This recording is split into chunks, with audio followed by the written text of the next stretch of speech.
Plan on flying? In order to board domestic flights, your driver's license or state-issued ID must be a real ID. Learn how to get your real ID today at tsa.gov/real ID or visit your local DMV. Okay, so we're doing Texas today. Yeah. And I have to say, I am really impressed with the amount of stuff that our listeners sent. I mean, they were not messing around when they said they wanted a deep dive. No, they weren't. I've got excerpts here from something called Pasted Text. Okay. A couple articles from the Texas State Historical Association. Right. The Financial Times. Always a good one. And even something from the ASU Institutional Repository. Oh, wow. Getting into the academic stuff. Yeah. So I think it's pretty clear that they want to go way beyond just the, the cowboys and the oil and the whole, The stereotypes. The stereotypes, yeah, exactly. Yeah. Which, to be fair, are definitely a part of Texas. Right. But there's just so much more. Oh, so much more. Yeah. And even just getting ready for this, I was like, wait a minute. Yeah. Texas was like its own country. It was. For a while. Yeah, the Republic of Texas. Right. A republic. Yeah. Wild. It's wild. And then you look at what's happening with the demographics. Yeah. It's like the whole U.S. fast-forwarded. Yeah, it really is a fascinating look at what might be coming for the rest of the country. Yeah, and it's happening like NOW. It is. Not in some distant future. Yeah, and to really even start to grasp it, we got to rewind a little bit. Okay. Way, way back. Because one thing that gets lost is that Texas wasn't just this empty land before Europeans showed up. Yeah. There were people here, indigenous peoples, for thousands of years. Oh. Okay. Yeah, and that history is still so important for understanding Texas today. So we're talking about I mean, obviously we can't cover thousands of years in Right. 5 minutes. But we can at least acknowledge that depth of history, and how it shapes the cultural landscape. Yeah, okay, so then from there, you've got the Spanish exploration starting in the 1500s. That's right, yeah. Then you've got Mexican rule for a while, the whole Texas Revolution thing. Yeah, which is an interesting story in itself. Yeah. Winning independence from Mexico. Right. Becoming a republic. Republic. It's, that forged this whole spirit of self-reliance that you still see, even today. Yeah, makes sense. But then becoming part of the U.S. in 1845, that's a big turning point. Yeah. It fueled westward expansion, obviously. Right. But it also played a role in the tensions that led to the Civil War. Oh, wow. Yeah.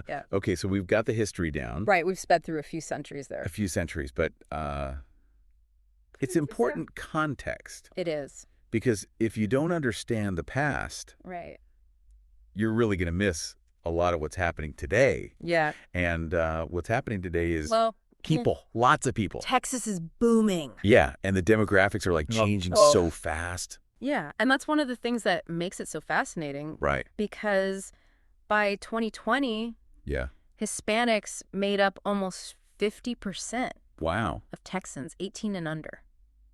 So that's think about this. The future right there. Yeah, it is. And this is something that's happening all over the U.S. It is, yeah. But it seems like in Texas, it's just accelerated. Yeah, it's happened on fast forward. Yeah, way faster. Yeah. So what does that mean, for the state? Well, it means that the future of Texas is going to be shaped by this younger, more diverse generation. Yeah. There'll be the workforce. Right. The voters. The consumers. Yeah, the consumer. That's a huge shift. It is a massive shift. And one of the articles I was reading was talking about how companies are moving to Texas. Right. All these big companies. Yeah, you've got Tesla, Apple. Right. A lot of tech companies. Because of the business environment. Yeah. The low taxes, less regulation. Right. That kind of thing. But if the population is changing like this, will that still be what people want? That's the big question. Right. Texas has always prided itself. Right. On that kind of hands-off approach. Yes, small government. Right. But a younger generation, they might have different priorities. Yeah. Education, infrastructure. Social services. Things like that. Right. So how Texas adapts all of this is really going to determine. It will. It'll determine its future. Okay. So then there's the economy. Right. Which everyone thinks. Oil. Cowboys. And to be fair, oil and gas are still big. Right, they are. But is it still all about that? No, not at all. Okay. Texas has been quietly diversifying. Oh, interesting. Yeah.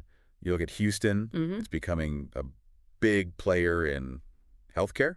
Wow. And renewable energy. Okay.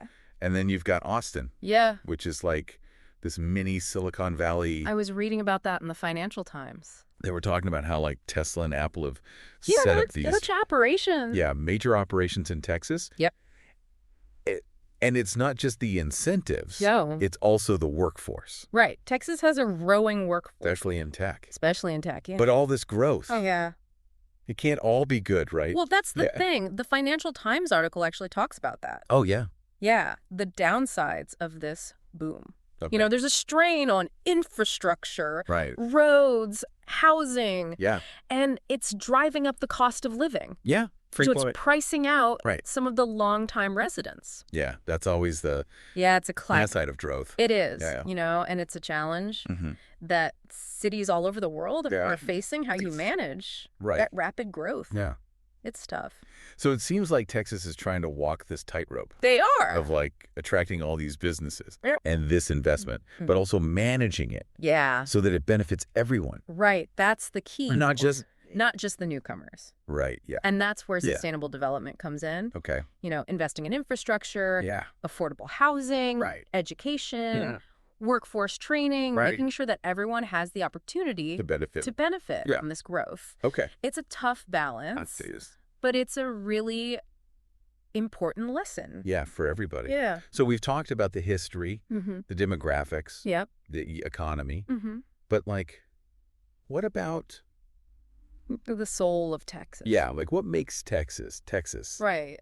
You know, we can't ignore the whole like cowboy thing, the wide open spaces, the, you know, go big or go home. That's definitely part of it.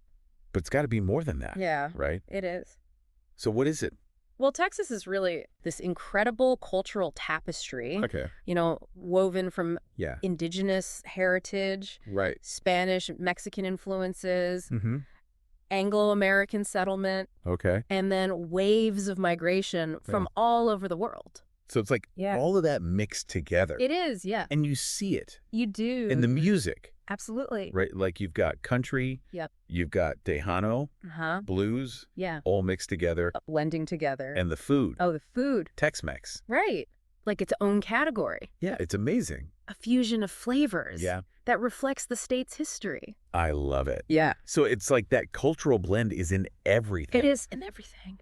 And I guess that also means it's in the political landscape. Right. So Texas has this reputation for strong individualism, that frontier spirit. Yeah. But it also holds on to traditional values. Interesting. So it's the fascinating paradox. It is. It's contradictory. It is. But I guess that's kind of what makes it so interesting. It is. So to really get Texas, you got to embrace the contradictions. You do. The layers. Yeah. The fact that it's constantly changing. Exactly. It's a state in motion. Right. It's always evolving. So much like the U.S. Well, that's the thing. Texas is really a microcosm of America. Okay. It's where the past and present are always colliding, where different cultures are mixing and creating something new. It's exciting. It is. But also probably a little scary. Yeah. A little bit of both. Yeah. But definitely not boring. No, definitely not boring. Right. So we've gone from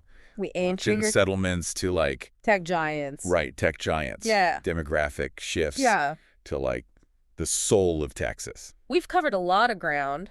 We have. But I think the takeaway here is that Texas is anything but simple. No, it's complicated. It is. And messy. Yeah. And exciting. And fascinating. And a little bit terrifying. Yeah, all of that. But it's definitely a place to watch. It is. Because what happens in Texas doesn't stay in Texas. No, it ripples out to the rest of the country. So trends that we're seeing now could be what we're seeing in the whole U.S. The whole U.S. in a few years. Wow, that's a lot to think about. It is. Well, thank you for taking this deep dive with us. My pleasure. And to our listener, who I think deserves a prize. Yeah, for all that research. I hope this has given them a new appreciation for Texas. Keep exploring. Keep learning. And until next time. Happy trails. Happy trails. Today is your lucky day. Today is the day that our $3 website works for you, paying you directly to your PayPal daily. Imagine $3 ongoing continuous payments to your PayPal account. Imagine falling asleep and waking up to $300 in your PayPal account. How would this make you feel? How could this help you? What bills could you pay? What kind of fun could you have? What does that retirement look like now? All for a one-time payment of $3. This website is DFY done for you, fully built and completely hosted, and never stops collecting payments for you. You have spent $3 on coffee on a regular, but that coffee won't help you create multiple streams of income. Click the link below.